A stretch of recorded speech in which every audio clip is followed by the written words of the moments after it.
कल नांदेड़ की अपनी यात्रा के अवसर पर मीडिया से बात करते हुए एमआईएम अध्यक्ष बैरिस्टर असदुद्दीन ओवैसी ने कहा कि राज्य के संबंध में महाविकास अघाड़ी के साथ कोई चर्चा नहीं हुई थी।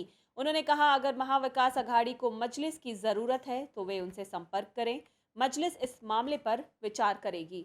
असदुद्दीन ओवैसी ने कहा कि अगर महाविकास अघाड़ी ने मजलिस से संपर्क नहीं किया तो मजलिस राज्यसभा चुनाव के लिए अपनी रणनीति तैयार करेगी।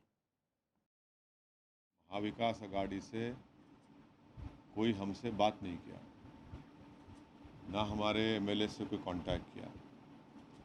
तो इसलिए हम देखेंगे, अगर वो लोग महाविकास अघाड़ी को ज़रूरत है हमारी, तो उनको चाहिए कि एमआईएम से कांटेक्ट करें।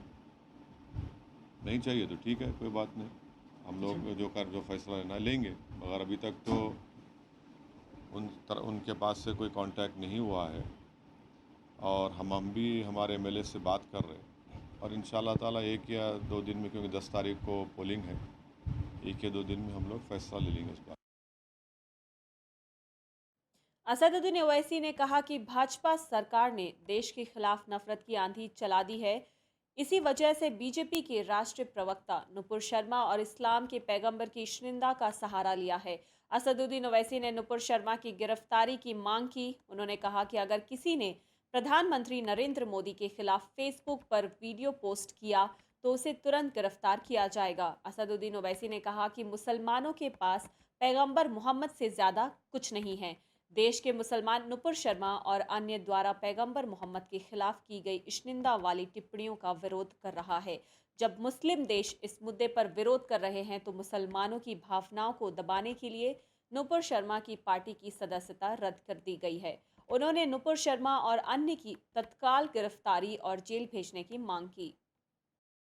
कि हमारा देश का वाइस प्रेसिडेंट एक फॉरेन कंट्री में है और उसी फॉरेन कंट्री के लोग जो मेज़बान भी हैं और हमारे एम्बेसडर को बुलाकर ये कहते हैं, जब तक 16-17 ममालिक ने इस पर अपना रिएक्शन दिया है, तो देश के प्रधानमंत्री को समझने की ज़रूरत है कि आपकी सरकार, आपकी पार्टी खुद भारत में अल्पसंख्यक समाज मुसलमानों के ख़िलाफ़ एक नफ़रत का तूफ़ान आपने खड़ा कर दिया।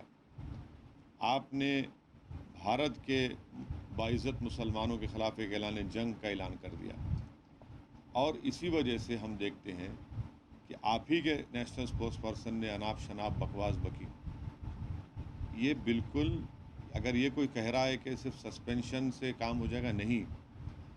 अगर बीजेपी ये मानती है कि इनके नेशनल स्पोक्स पर्सन ने, जो नेशनल एग्जीक्यूटिव कमेटी के मेंबर है, उन्होंने पार्टी लाइन से हटकर कहा है, तो उनको आप अरेस्ट करवाइए।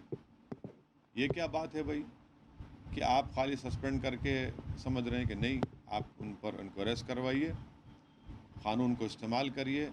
अगर कोई फेसबुक पर या ट्विटर पर या कोई वीडियो बनाकर नरेंद्र मोदी के ऊपर अनाप शनाप बक देता है, देश के प्रधानमंत्री, तो आप 24 घंटे में अरेस्ट कर लेते उसको। और हमको सबसे बड़ी तकलीफ़ इस बात की है, भारत के मुसलमानों को, कि हम 10 दिन से कह रहे हैं, आप हमारी बात को सुनते नहीं, हमारी तकलीफ़ को, हमारी पीड़ा को नहीं समझते। मुसलमानों के लिए सबसे बड़ी चीज़, सबसे महबूब चीज़ जो है, वो प्रॉफिट मोहम्मद सल्लल्लाहु अलैहि वसल्लम की ज़ात गिरामी।